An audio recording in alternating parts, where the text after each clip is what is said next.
Topic शुरू किया था राष्ट्रपति, उसके बारे में हमने सब कुछ पढ़ लिया था। आज उससे संबंधित अनुच्छेद हम पढ़ेंगे।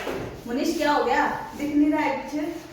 तूने मेरा हाथ इतना काला कर दिया, तेरा मुंह काला करूंगी मैं, ठीक है? तो हम उससे संबंधित अनुच्छेद हम पढ़ेंगे। तो हमने कहाँ से कहाँ तक पढ़े थे राष्ट्रपति से संबंधित? 52 से 78। ठीक है। अब देखो अनुच्छेद 52 क्या बोलता है?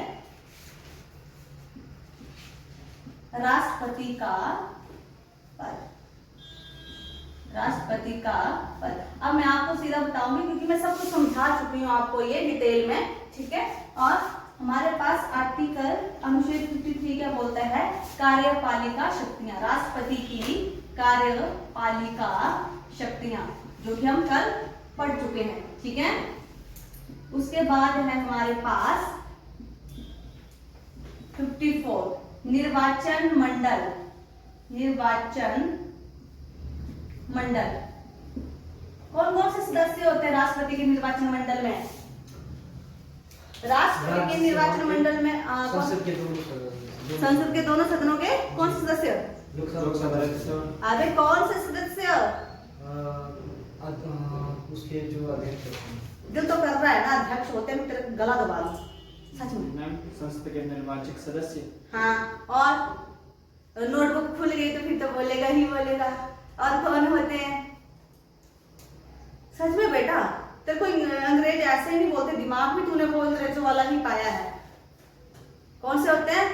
संसद के निर्वाचित सदस्य, राज्य विधानसभा के निर्वाचित सदस्य, दिल्ली और पुदुचेरी विधानसभा के निर्वाचित सदस्य। कितने कितने होते हैं? दिल्ली से 70 आते हैं, पुदुचेरी से 30 आते हैं, राज्य विधानसभा जितने भी भारत में जितने भी राज्यों में विधानसभा वहां से 4020 आते हैं, और लोकसभा से 543 आते हैं, और राज्यसभा से 233 आते हैं, ठीक है? निर्वाचित सदस्य। और सारे सदस्य मिलकर जो राष्ट्रपति का चुनाव करते हैं।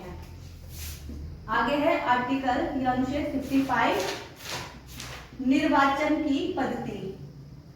निर्वाचन पद्धति मीन्स कैसे करा जाता है, कैसे हो जाता है? परोक्ष,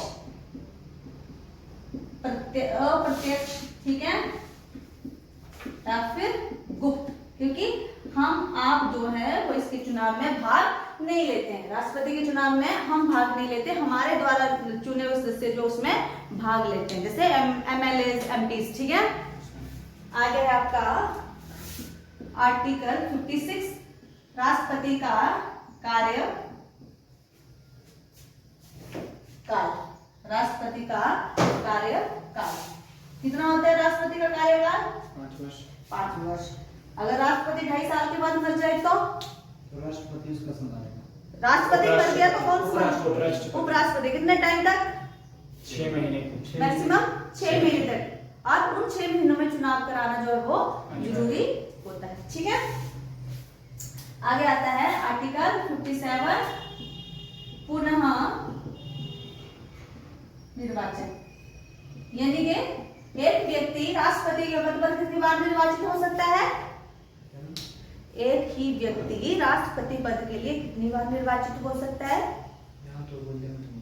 हाँ, भारत में कोई लिमिट नहीं, कितनी भी बार हो सकता है, ठीक है?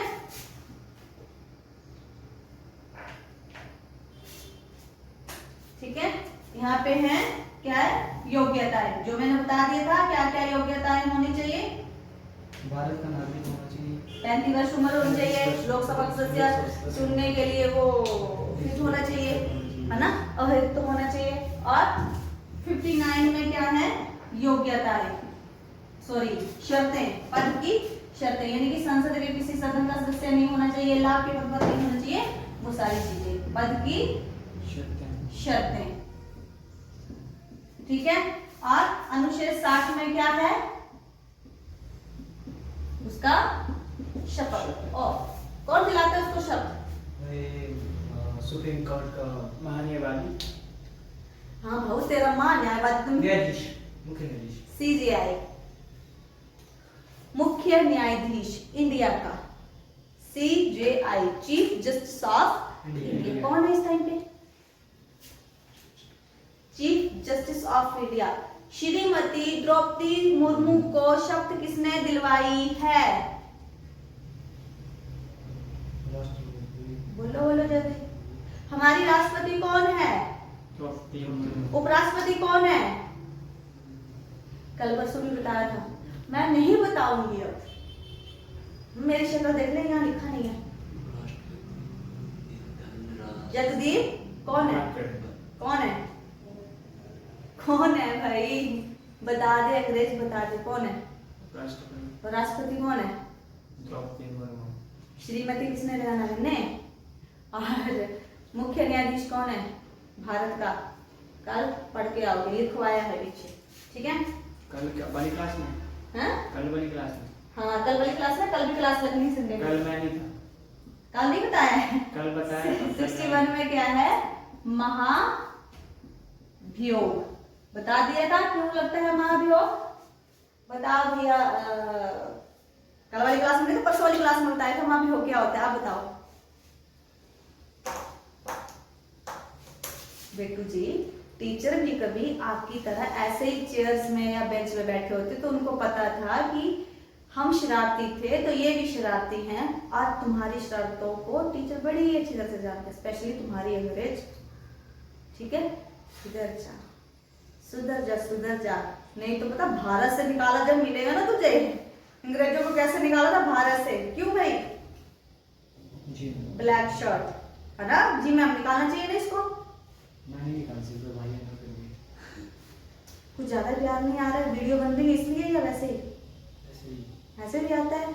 अच्छा, वैसे तो खाना अलग कर देते हो कि तू अलग बना दे, अलग बनाऊंगा, बड़े बन रहे हो, क्यों पंगा लेते हो मेरे से? पद रिक्त होने की स्थिति में, यानी कि पद रिक्त होने की स्थिति में 6 महीने में निर्वाचन जो है वो अनिवार्य होता है, ठीक है? यानी कि 6 महीने में निर्वाचन करवाना जरूरी होता है, ठीक है? अब बात आती है अनुच्छेद 71। देखो, प्रेसिडेंट से संबंधित जितने भी विवाद होंगे, राष्ट्रपति से संबंधित विवादों का निपटारा कौन करता है? कौन करता है? Supreme court. पढ़ा था ना? अगर उसके निर्वाचन से संबंधित कोई विवाद उत्पन्न हो जाता है तो उसकी जांच और फैसला कौन करता है? सुप्रीम कोर्ट करता है, उसका फैसला जो वो अंतिम होता है, ठीक है?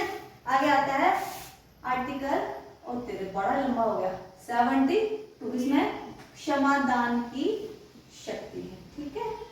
किसी के वो दंड को जो है वो घटा सकता है, खत्म कर सकता है, कुछ समय के लिए रोक के रख सकता है, ठीक है?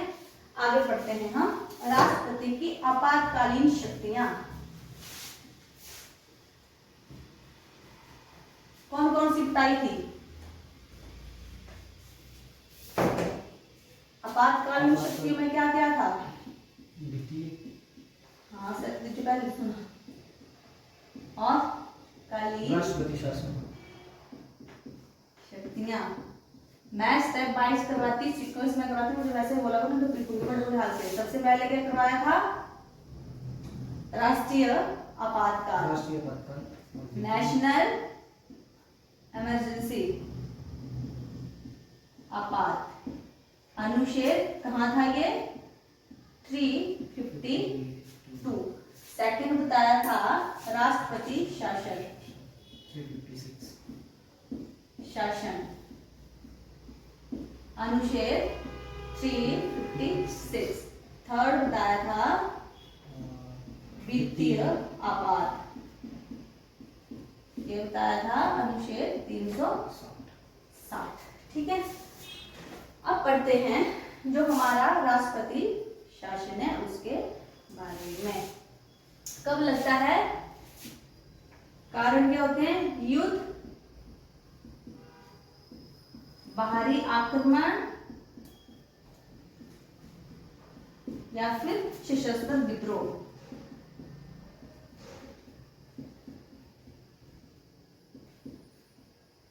ठीक है? और मूल संविधान में यहाँ पे सशस्त्र विद्रोह शब्द नहीं था, यहाँ पे था आंतरिक अशांति, और इसी के आधार पर श्रीमती इंदिरा गांधी ने 1975 में भारत में इमरजेंसी लगा दी थी। क्लियर? अब 1975। ठीक है, अब देखो इसकी घोषणा कौन करता है? जो हमारा नेशनल इमरजेंसी कौन? केंद्रीय मंत्रिमंडल की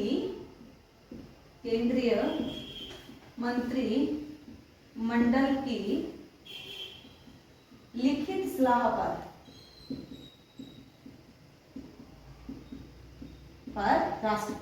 राष्ट्रपति खुद से नहीं करता। ठीक है, केंद्रीय मंत्रिमंडल की लिखित सलाह पर राष्ट्रपति। ठीक है, और ये जो हमारा सशस्त्र विद्रोह है ये 44 संविधान संशोधन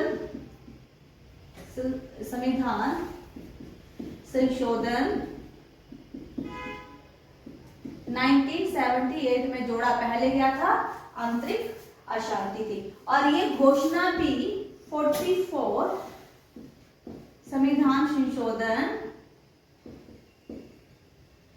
कब जोड़ी? 1978 में जोड़ी गई। ठीक है, और फिर की ये चीज 1978 में आई और लागू कब होगी? 1979 में। देखो क्यों? क्योंकि 1975 में इंदिरा गांधी ने खुद से किसी की सलाह नहीं ली थी, उसने क्या करा था?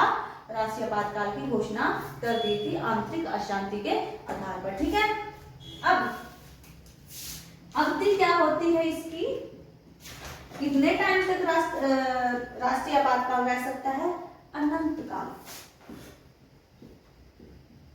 काल तक, नो टाइम लिमिट, अनंत काल तक।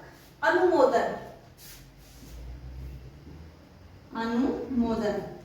संसद से अनुमोदन कितने? उस पे 6 महीने, यानी कि एक बार घोषणा कर दी तो वो कब तक रहेगी एक्टिव?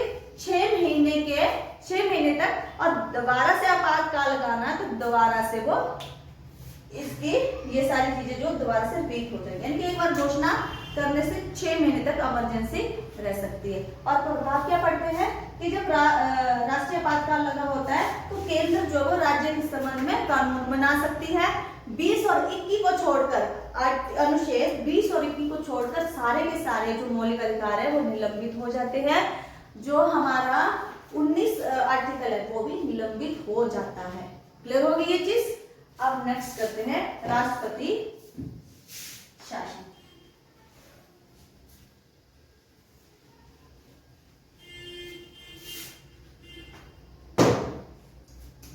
राष्ट्रपति शासन क्यों लगता है? संवैधानिक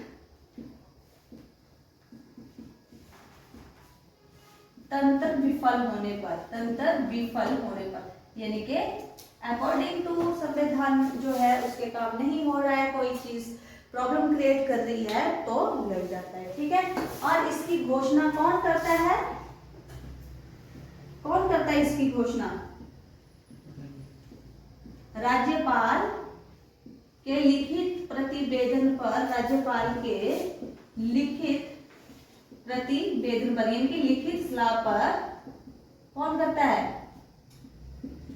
कौन करेगा भाई? राष्ट्रपति करेगा। ठीक है, कौन करता है? राष्ट्रपति। और राज्यपाल जो है फिर राज्य में राष्ट्रपति के प्रतिनिधि के रूप में काम करता है। अब देखो क्या है, राष्ट्रपति शासन तो डायरेक्ट राष्ट्रपति किसी राज्य में शासन संभालने थोड़ी ना आएगा। कौन संभालेगा? राज्यपाल। लेकिन राज्यपाल जो है वो क्या कर सकता है? राज्यपाल राष्ट्रपति के अनुसार ही काम करता है, खुद से नहीं करता। ठीक है, और इसका टाइम क्या होता है? समय 3 वर्ष और अनुमोदन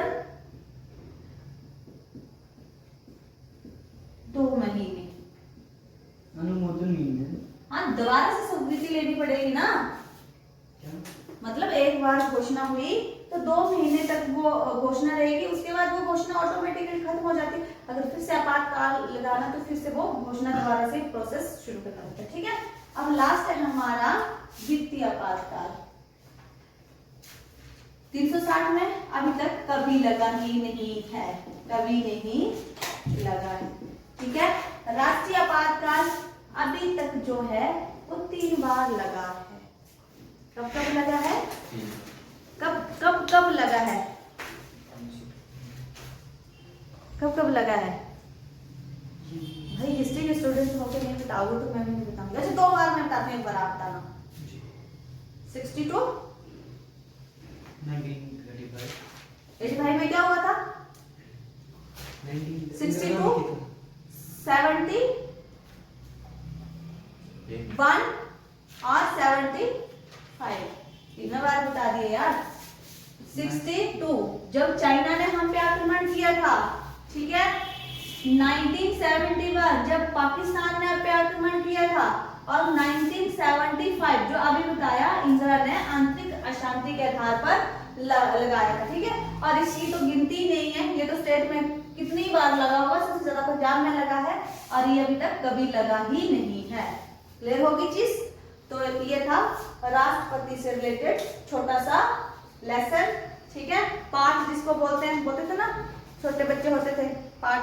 और कल अगर मुख्य न्यायाधीश का नाम लेके नहीं आए, वो भी शॉर्ट फॉर्म में नहीं, पूरा नाम, क्योंकि मैं पूरा नाम करवाती हूँ ना, शॉर्ट फॉर्म नहीं करवाती ना, अंग्रेज स्पेशली, तो याद रख लेना, नहीं तो ना उड़ा दूंगी गोले बारूद से। ठीक है, जो अकबर ने शुरू किए थे ना तुलगामा नीति, उसी के तहत उड़ाऊंगी। देखो क्वेश्चन है, वर्तमान में सर्वोच्च न्यायालय के मुख्य न्यायाधीश का नाम क्या है? तो आज के लिए इतना ही काफी है। धन्यवाद।